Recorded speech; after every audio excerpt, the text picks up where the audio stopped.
descargos a las autoridades brasileñas. Y a propósito de este tema, vamos a analizarlo desde el ámbito político con Luis Núñez, quien es analista político y ya se encuentra con nosotros. ¿Cómo estás? Bienvenido al programa. Muchas gracias por la invitación. Buenos días. Buenos días, muchas gracias por atendernos.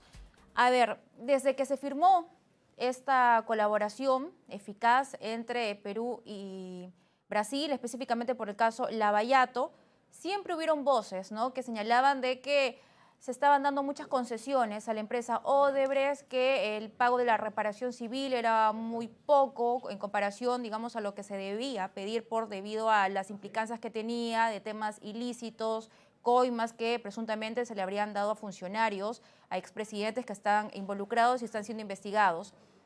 ¿Cómo afecta esto? Yo coincido con esas voces. Yo creo que de verdad no podemos ir a una negociación en minoría, en desvalía, no estando equilibrados. Esas empresas, y ahora con la llegada del nuevo presidente electo en Brasil, siguen teniendo mucho poder. Recordemos que alguna vez alguna persona dijo, Odebrecht pone y quita presidentes. Así que hay que tener mucho cuidado. De alguna manera, las autoridades peruanas tienen que revalorizar nuestros derechos y no permitir que esto quede impune. Estos juicios siguen pasando y como se dice a veces, justicia lenta no es justicia. Yo creo que es una afrenta muy grave y que no podemos permitir que esto suceda. No podemos permitir que los que lucraron con el dinero de las constructoras, la corrupción, como sabemos, cada sol que se utiliza en corrupción es un sol que se le quita al Perú para educación, para salud, para inseguridad, para transporte, etc. Usted hacía precisamente alusión a estas elecciones en Brasil, ¿no?, que ya, bueno, dan cuenta que el presidente electo es Luis Ignacio Lula da Silva, quien, por cierto, también es implicado en esta investigación que está afrontando Ollanta y su esposa Nadine Heredia, porque según la hipótesis de la Fiscalía, es él quien habría ordenado la entrega de $3 millones a la campaña de Ollanta. ¿Esto para usted tiene alguna coincidencia con lo que ha hecho la Fiscalía brasileña de aceptar el pedido de la empresa Odebrecht de suspender? Claro, en política no hay coincidencias. Y el caso del señor Lula da Silva es un caso que todavía tiene para rato, porque a pesar que él ahora va a asumir el 1 de enero como presidente del Brasil, recordemos que los abogados lo que han conseguido es desestimar el caso por defectos judiciales, o sea, de forma en el juicio. Todavía el presidente Lula no se le ha exculpado de supuestamente haber recibido un departamento de 3 pisos en una calle muy importante en Sao Paulo. Es esta cuestión. Y mientras todo esto sucede, ¿qué pasa con la población? La población dice, hay impunidad, hay inmunidad, la gente roba, los políticos roban, pero no pasa nada. Y le estamos dando un mal ejemplo tanto a los peruanos de a pie como a los brasileños de a pie, de que los gobernantes al final hacen lo que les da la gana. Yo espero que realmente esta situación se defina y que el Perú recupere lo que mucho se llevó la empresa Odebrecht y otras empresas nacionales y consorciadas en este terrible elemento que, por cierto, prácticamente manchó a todos los países del continente. Además, otro punto importante es cuál ha sido, digamos, el comportamiento que ha tenido esta empresa a lo largo de todo este proceso, de esta investigación en el que han sido funcionarios, han sido expresidentes, lo que siguen siendo involucrados y están afrontando una investigación y un proceso. Tiene que ver con los codinomes, ¿no? Por ejemplo, uno recordará este episodio en el que en un momento se paralizó la decodificación de estos seudónimos porque la empresa dijo que no tenía dinero para pagarle a esta compañía encargada de hacer ese trabajo. Y eso retrasó y así en reiteradas oportunidades sigue dilatando un poco este proceso. Absolutamente de acuerdo con su opinión, Carla. Yo creo que nosotros tenemos derecho a conocer quiénes estuvieron implicados y que estos juicios que por ahora, dado a esta situación, se van a retrasar, eh, el hecho que se retrasen no significa que queden olvidados. Los que han delinquido con el dinero de la gente tienen que pagar sus consecuencias y esas consecuencias se pagan con la cárcel. Yo me pongo a pensar países donde la corrupción polulaba mucho, como Singapur, hoy son cuartas economías de Asia. ¿Por qué nosotros no podemos tener un país sin corrupción? Nos merecemos mejor situación judicial y juzgar a la gente que ha robado. No se puede robar el dinero de la gente. Y este acuerdo de colaboración eficaz, que es distinto precisamente al acuerdo de cooperación jurídica entre Brasil y Perú, ¿no? Son dos cosas distintas. Lo que dice Rafael Vélez, que de ninguna forma se ha visto afectado el acuerdo de colaboración eficaz y que ellos aseguran que se ha respetado con todas las cláusulas del mismo. Pero, a ver, Ojalá sea así. sí, mi pregunta es, ¿qué hubiera pasado si es que no se hubiera firmado ese acuerdo de colaboración eficaz con Odebrecht? ¿Se sabría todo lo que se sabe ahora? ¿Estarían, digamos, investigados y ya en proceso hasta de juicio oral en el caso de Ollantumala, Nadine Heredia? Estoy hablando del expresidente Pedro Pablo Kuczynski, Alejandro Toledo, Keiko Fujimori, además de otras personas, y el expresidente Alan García, quien por cierto falleció. ¿Se sabría ello si no se hubiera tenido este acuerdo de colaboración eficaz?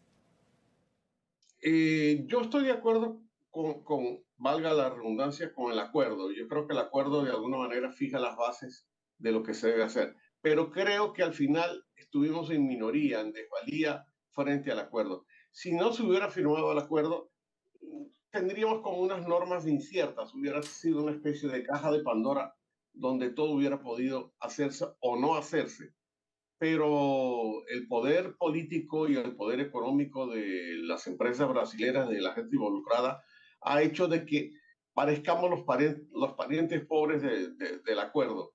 Yo tengo la impresión que otro factor que fastidia mucho todo esto es los tiempos. Estamos hablando de juicios que han durado años. Y repito un poco, Carla, lo que te dije al principio. ¿Qué opina la gente? La gente opina que justicia lenta no es justicia. No se puede tener tanto tiempo en la etapa de investigación y que las carpetas fiscales no pasen directamente a lo que necesitábamos, que es que ya la gente que está involucrada dé sus testimonios. Eh, la memoria histórica, digamos así, de la población con la pandemia, con la inseguridad, con la alza de precios, hace que un poco uno diga, ah, y ese juicio todavía continúa. Claro, continúa porque realmente la justicia está muy lenta. Y justicia lenta, repito, no es justicia.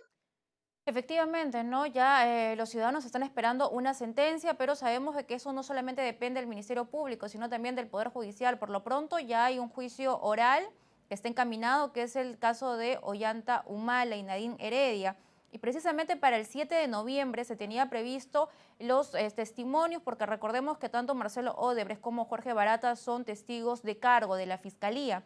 Ellos iban a dar su testimonio para este caso en este juicio oral el 7 de noviembre, el caso de Marcelo Odebrecht, y el 8 de noviembre de Jorge Barata.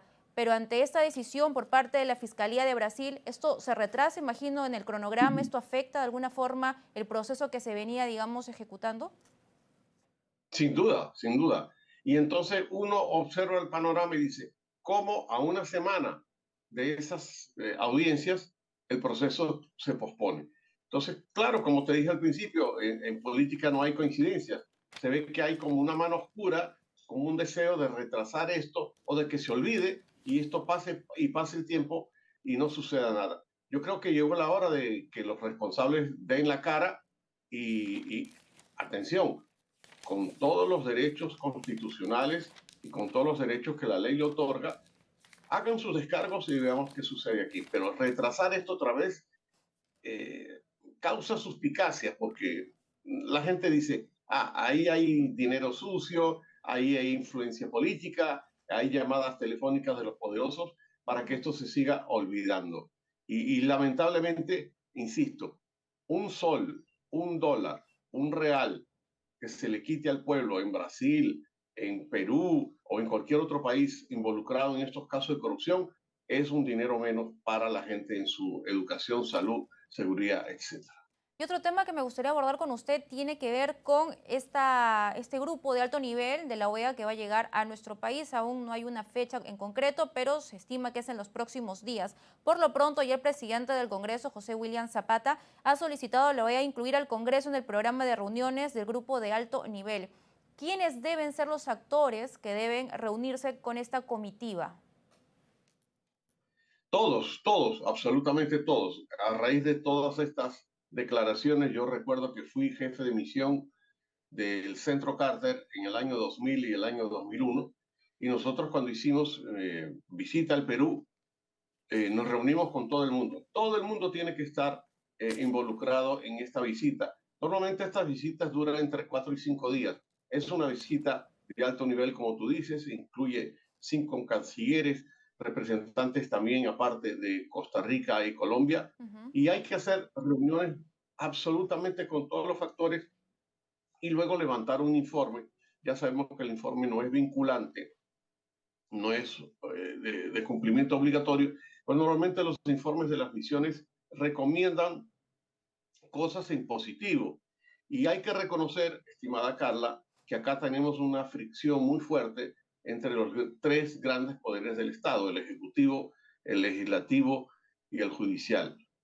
Ojalá la misión de la OEA de alto nivel llegue pronto y consiga de alguna manera ayudar a establecer canales de comunicación para superar esta problemática que nos está llevando ya mucho tiempo. No es solamente el gobierno de Pedro Castillo, tiene que ver con prácticamente lo que ha sucedido en la coyuntura política desde la elección del 2016. Ya estamos en el 2022 y seguimos entrampados. Y como yo siempre digo, mientras los políticos se peleen entre ellos, el pueblo, el ciudadano de a pie, prácticamente está en lo que yo llamo la mitad del sándwich, porque los problemas siguen, la guerra entre Ucrania y Rusia, etcétera, ha levantado una serie de consecuencias a nivel económico, y por eso estamos como estamos. Entonces, yo saludo a la venida de la misión de la OEA. Yo no estoy tan de acuerdo en que se haya invocado el artículo 17 y 18, porque creo que aquí no estamos frente a un golpe de Estado, pero frente a una situación de fricción política muy grande, y ojalá los cancilleres y los otros visitantes nos puedan establecer puentes de comunicación. Ellos no pueden resolver la situación, pueden ayudar a establecer puentes de comunicación. Muy bien, esperemos que así sea. Muchísimas gracias. Ha sido con nosotros Luis Núñez, analista político. Momento de irnos